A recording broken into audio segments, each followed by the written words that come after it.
നമസ്കാരം. PSC പരീക്ഷയ്ക്ക് തയ്യാറെടുക്കുന്ന എല്ലാ കൂട്ടുകാർക്കും സ്വാഗതം. നിങ്ങൾക്കെല്ലാവർക്കും അറിയാവുന്നതുപോലെ കേരളത്തിലെ കായലുകൾ എന്നത് ഒഴിവാക്കാൻ പറ്റാത്തൊരു ടോപ്പിക്കാണ്. അപ്പോൾ ഈ ഭാഗത്തുനിന്ന് ഒരു മാർക്ക് പോലും നഷ്ടപ്പെടാതിരിക്കാൻ നമുക്കിതൊന്ന് അടിപൊളിയായി പഠിച്ചെടുക്കാം. നമ്മളിന്ന് എന്തൊക്കെയാണ് നോക്കാൻ പോകുന്നതെന്ന് പെട്ടെന്നൊന്ന് പറയാം.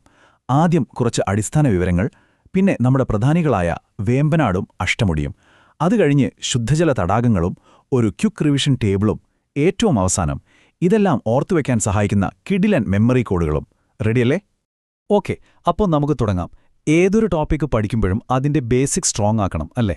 കാരണം ഏറ്റവും സിമ്പിളായ ചോദ്യങ്ങളിലാണ് നമ്മൾ മാർക്ക് കളയാൻ സാധ്യത. അപ്പോൾ നമുക്ക് ആദ്യം തന്നെ ആ അടിസ്ഥാന കാര്യങ്ങളൊന്ന് ഉറപ്പിക്കാം. ആദ്യം തന്നെ ഈ നമ്പർ 34 മനസ്സിലങ്ങുറപ്പിച്ചോളൂ. കേരളത്തിലാകെ എത്ര കായലുകളുണ്ട് എന്ന് ചോദിച്ചാൽ ഉത്തരം 34. പക്ഷേ ഈ നമ്പറിൽ മാത്രം കാര്യം തീരുന്നില്ല.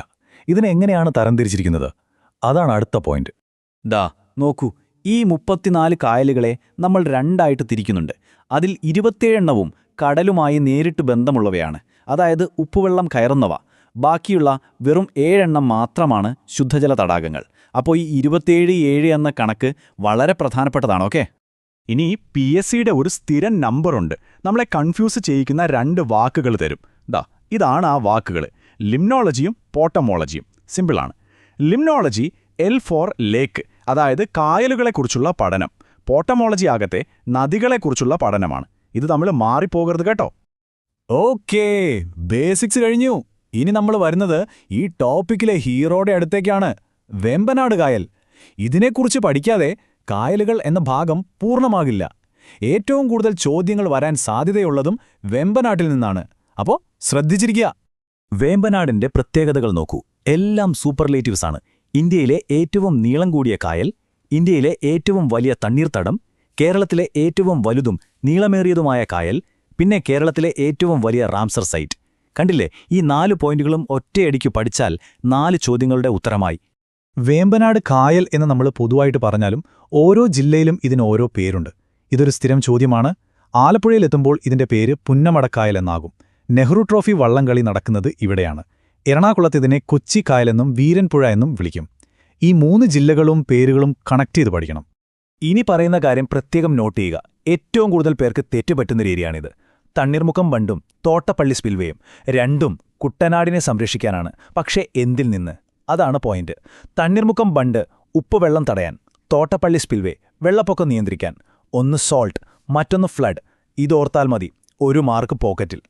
വേമ്പനാട് കഴിഞ്ഞാൽ പിന്നെ നമ്മൾ നോക്കേണ്ടത് കേരളത്തിലെ 2ാമത്തെ വലിയ കായലാണ്. അത് നമ്മുടെ കൊല്ലം ജില്ലയിലുള്ള അഷ്ടമുടി കായലാണ്. കൊല്ലത്തിന്റെ ഒരു അഭിമാനമെന്നൊക്കെ പറയാം. അഷ്ടമുടിയുടെ വിശേഷണങ്ങൾ വളരെ പ്രധാനപ്പെട്ടതാണ്. ഒന്ന്, കേരളത്തിലെ 2ാമത്തെ വലിയ കായൽ. പിന്നെ കായലുകളുടെ കവാടം, അല്ലെങ്കിൽ ഗേറ്റ്വേ ടു ദ ബാക്ക്വാട്ടേഴ്സ് എന്നറിയപ്പെടുന്നു. പരീക്ഷയ്ക്ക് സ്ഥിരമായി ചോദിക്കുന്നത് ഇതിന്റെ ആകൃതിയാണ്. ഒരു പനയോലയുടെ അല്ലെങ്കിൽ ഒരു ഓക്ടോപ്പസിന്റെ ഷേപ്പ്. ഈ ഒരു ഇമേജ് മനസ്സിലുണ്ടാവണം. അഷ്ടമുടിക്കായൽ പഠിക്കുമ്പോൾ ഒരിക്കലും വിട്ടുപോകാൻ പാടില്ലാത്തൊരു സ്ഥലമാണ് മൺട്രോ തുരുത്ത്. എവിടെയാണത് സ്ഥിതി ചെയ്യുന്നത്? ഇതാണ് ചോദ്യം. കല്ലടയാറ് അഷ്ടമുടിക്കായലിൽ വന്ന് ചേരുന്ന ആ സംഗമസ്ഥാനത്താണ് മൺട്രോ തുരുത്ത്. ഈ പോയിന്റ് വളരെ ഇമ്പോർട്ടൻ്റ് ആണ്. ചരിത്രപരമായി നോക്കിയാൽ അഷ്ടമുടിക്കായലുമായി ബന്ധപ്പെട്ട് 2 കാര്യങ്ങൾ നമ്മൾ ഓർത്തിരിക്കണം. ഒന്ന്, 1988 നടന്ന കേരളത്തെ ഞെട്ടിച്ച പെരുമൺ തീവണ്ടി ദുരന്തം. അത് അഷ്ടമുടിക്കായലിലാണ് സംഭവിച്ചത്.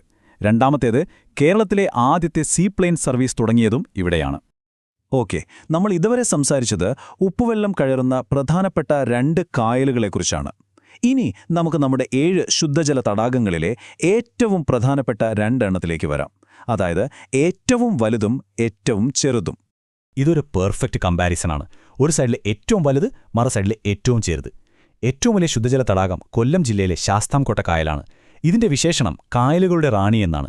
ഇനി നേരെ വയനാട്ടിലേക്ക് പോകാം. അവിടെയാണ് പൂക്കോട് തടാകം.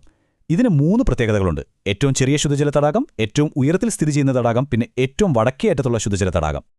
ഓക്കെ, പ്രധാനപ്പെട്ടവയെല്ലാം നമ്മൾ വിശദമായി നോക്കി. ഇനി ബാക്കിയുള്ള ചില കായലുകളെക്കുറിച്ച് പരീക്ഷയ്ക്ക് ചോദിക്കാൻ സാധ്യതയുള്ള ഒറ്റവരി പോയിന്റുകൾ നമുക്ക് വേഗത്തിൽ ഒന്ന് നോക്കിപ്പോകാം, ഒരു റാപ്പിഡ് ഫയർ പോലെ. ഇവിടെ ശ്രദ്ധിക്കേണ്ടത് കായലിന്റെ പേര്, ജില്ല, അതിൻ്റെ ഒരൊറ്റ പ്രത്യേകത. ഇത്രയുമാണ്. ഈ ആദ്യത്തെ 2 എണ്ണം നോക്കൂ. വെള്ളായണിയും വേളിയും രണ്ടും തിരുവനന്തപുരത്താണ്. പക്ഷെ വെള്ളായണി ഏറ്റവും തെക്കേ അറ്റത്തെ ശുദ്ധജല തടാകമാണ്. വേളിയാകട്ടെ ഏറ്റവും തെക്കേ അറ്റത്തെ കായലാണ്. ഈ വ്യത്യാസം ശ്രദ്ധിച്ചില്ലെങ്കിൽ മാർക്ക് പോകും. അതുപോലെ കാസർഗോഡുള്ള ഉപ്പളയാണ് ഏറ്റവും വടക്കേ അറ്റത്തുള്ള കായൽ. വയനാട്ടിലെ ഹൃദയാകൃതിയിലുള്ള മേപ്പാടി തടാകവും കോഴിക്കോട്ടെ മനുഷ്യനിർമ്മിത തടാകമായ മാനാഞ്ചിറയും ഓർത്തുവയ്ക്കുക. ഇത്രയും കാര്യങ്ങൾ പഠിച്ചല്ലോ. പക്ഷേ പരീക്ഷാ ഹാളിലെ ടെൻഷനിൽ ഇതൊക്കെ ഓർമ്മ വരുമോ? വരും. അതിനാണ് നമ്മൾ കോഡുകൾ ഉപയോഗിക്കുന്നത്. അപ്പോൾ വേമ്പനാട് കായലുമായി ബന്ധപ്പെട്ട ഏറ്റവും പ്രധാനപ്പെട്ട 2 കാര്യങ്ങൾ ഓർത്തിരിക്കാൻ 2 കിടിലൻ കോഡുകൾ നോക്കാം. ആദ്യം വേമ്പനാട് കായലിലെ പ്രധാന ദ്വീപുകൾ. കോഡിതാണ്: പാവ വൈഗവേ. സിമ്പിളല്ലേ? ഇതെങ്ങനെയാണെന്ന് നോക്കാം. പാ പാതിരാമണൽ, വ വല്ലാർപാടം, വൈ വൈപ്പിൻ, ക കടമക്കുടി, വേ വെല്ലിംഗ്ടൺ. ഈ പാവ വൈഗവേ എന്ന ഒറ്റവാക്കോർത്താൽ 5 പ്രധാന ദ്വീപുകളുടെ പേര് കിട്ടി. എളുപ്പമല്ലേ? ഇനി ഈ ദ്വീപുകളിൽ സ്ഥിരം കൺഫ്യൂഷനുണ്ടാക്കുന്ന 2 എണ്ണമുണ്ട്: പാതിരാമണലും വെല്ലിംഗ്ടണും. വെമ്പനാട് കായലിലെ ഏറ്റവും വലിയ പ്രകൃതിദത്ത ദ്വീപ് ഏതാണെന്ന് ചോദിച്ചാൽ ഉത്തരം പാതിരാമണൽ. എന്നാൽ ഏറ്റവും വലിയ മനുഷ്യനിർമ്മിത ദ്വീപ് ഏതാണെന്ന് ചോദിച്ചാൽ അത് വെല്ലിംഗ്ടണാണ്. ഈ വ്യത്യാസം മനസ്സിൽ ഉറപ്പിക്കണം. Okay, 2ാമത്തെ code. വേമ്പനാട്ടിലേക്ക് ഏതൊക്കെ നദികളാണ് ഒഴുകിവരുന്നത്? ഇതൊരു കഥ പോലെ ഓർത്തുവയ്ക്കാം. ഇതാണ് ആ വാചകം. അച്ഛൻ പെരിയാറിലെ മീൻ വിൽക്കാൻ മണിയെയും കൂട്ടി പമ്പ വഴി മൂവാറ്റുപുഴയിലേക്ക് പോയി. ഈ കഥയിലെ ഓരോ വാക്കും ഓരോ നദിയാണ്.